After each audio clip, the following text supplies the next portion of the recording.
Hello दोस्तों, नमस्ते। कैसे हैं आप सब। आज की कहानी है बड़ी बहू। कहानी को पूरा सुने, अच्छी लगे तो लाइक, शेयर और चैनल को सब्सक्राइब कर दें। धन्यवाद। छोटी बहू, अरे रानी बहू, देखो साड़ी वाले को बुलवाई हूँ, अपने लिए साड़ी देख लो।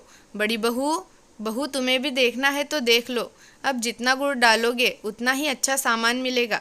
सोच लो दोनों को कितने पैसे खर्च करने हैं, उसी हिसाब से साड़ी खरीदो। ममता जी अपनी दोनों बहुओं को बोल रही थी। उनकी छोटी बहू रानी बोली, मैं अपने पैरों में नेल पॉलिश लगा रही हूँ, क्या आप मेरे लिए साड़ी पसंद कर देंगी। ममता जी बोली, हाँ हाँ क्यों नहीं बहू, तुम नेल पॉलिश लगाओ, मैं देखती हूँ तुम्हारे लिए साड़ी। सोचती हूँ तुम्हारे ननन के लिए भी एक साड़ी ले ही लूँ, क्या बोलती हो रानी बहू। रानी ने हाँ हाँ में जवाब दे दिया। उन्होंने कई साड़ियाँ देखी। ममता जी बोली, जरी वाली साड़ी छोटी बहू के लिए अलग रख दो, उसे ये बहुत पसंद आएगी। बड़ी बहू के लिए सूती साड़ी निकाल देना, वैसे भी पूरा दिन घर के कामकाज में लगी रहती है, साड़ी पहनकर क्या करेगी।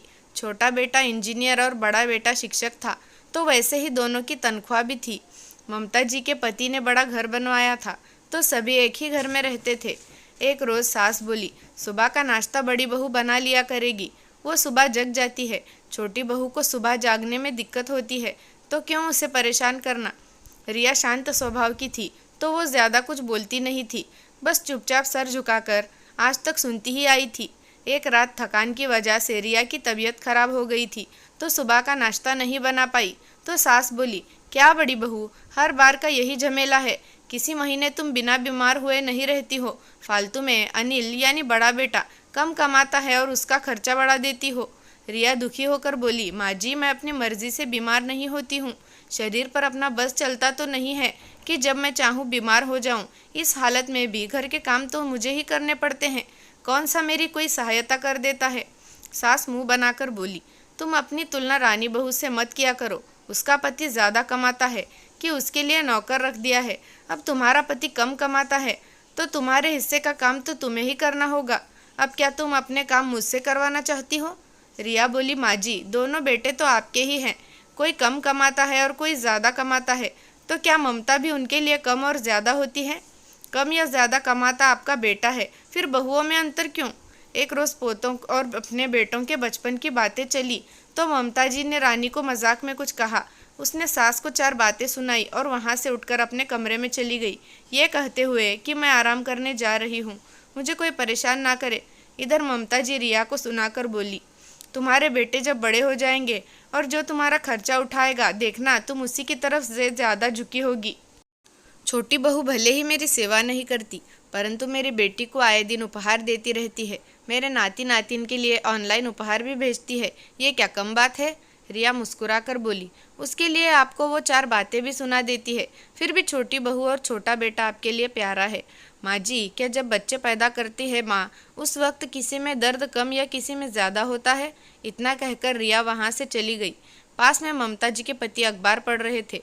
रिया जाने के बाद वो बोले, ममता बड़ी बहू सच ही तो कह रही है, कम या ज़्यादा कमाता तुम्हारा बेटा है, फिर तुम दोनों बहुओं में अंतर क्यों करती हो। एक शाम रानी ने नौकरों से पास्ता बनवाया और अपने ससुर को खाने को दी, तो वो बोले, बड़ी बहू मेरे लिए खाना तुम ही बनाया करो, नौकरों के तेल मसाले वाला खाना मुझे हजम नहीं होता है।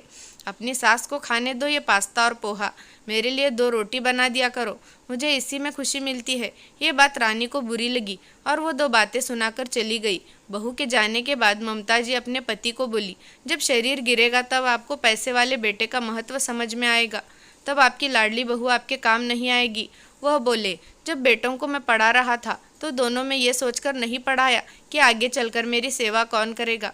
बुढ़ापे में पैसे से ज़्यादा सम्मान और स्नेह और अपनेपन से भरे सेवा की ज़रूरत होती है, ना कि नोटों के बिस्तर की ज़रूरत पड़ती है। उस रोज़ ममता जी को वो बात दिल पर लगी कि सच में वो रानी को इतना लाड़ प्यार करती है, फिर भी वह हर बार अपमान करती रहती है। वो रानी से बोली, बहू मैं तुम्हें इतना प्यार करती हूँ, फिर भी तुम मेरे साथ इस तरह का व्यवहार करती हो।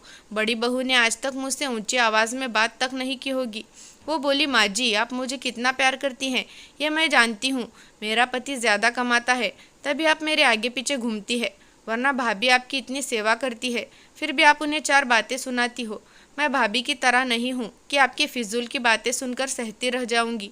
इतना कहकर वहाँ से चली गई। ममता जी के पति बोले, देखा ममता, मैंने कहा था ना तुमसे, कम या ज़्यादा कमाता तुम्हारा बेटा है। बहू के साथ तुम एक जैसा व्यवहार रखो, वरना आज छोटी बहू की इतनी हिम्मत नहीं होती कि मेरे सामने तुम्हें वो 4 बातें सुनाकर चली जाती। जब रिया को इस बात का पता चला तो वो रानी के पास जाकर बोली, रानी तुम ये भूल रही हो, माँ जी हमारी सास है। अगर ये नहीं होती तो हमारे पति भी नहीं होते। इन्होंने पाल पोस कर उन्हें इस काबिल बनाया है कि वो पैसे कमाकर हमारे हाथ में देते हैं। उन पैसों पर इनका भी अधिकार है। फिर तुम इनसे ऐसी बातें कैसे कर सकती हो? ये दोनों किसी पर आश्रित नहीं हैं। ये घर इन्हीं का है। हम इनके घर में रहते हैं, ना कि ये हमारे घर में रहते हैं। पहली बार रिया की इतनी बुलंद आवाज़ किसी ने सुनी होगी। रानी भी चुपचाप उसकी बातें सुन रही थी। सास ने जब रिया का ये रूप देखा तो उसे बड़ा ही आश्चर्य हुआ। रिया के पास जाकर बोली, बहू मुझे माफ़ कर दो, मैं पैसे के मोह में अंधी हो गई थी जो तुम दोनों बहुओं में अंतर किया। सही कहा था तुमने, कम या ज़्यादा कमाता तो मेरा बेटा है। फिर तुम्हारी क्या गलती थी? वो मेरी बेटी को उपहार देती थी और मेरी बेटी भी मुझे सिखा देती थी कि पैसे वाली बहू का पक्ष लिया करो। रिया बोली, आप क्या कह रही हैं? आप बड़ी हैं। वह बोली, पर सेवा तो तुमने की है ना कि मेरी बेटी और छोटी बहू ने। अच्छे बुरे की पहचान मुझे समझ में आ गई है। रिया ने आगे बढ़कर सास को गले से लगा लिया। ममता जी को अपनी गलती का एहसास हो गया। धन्यवाद।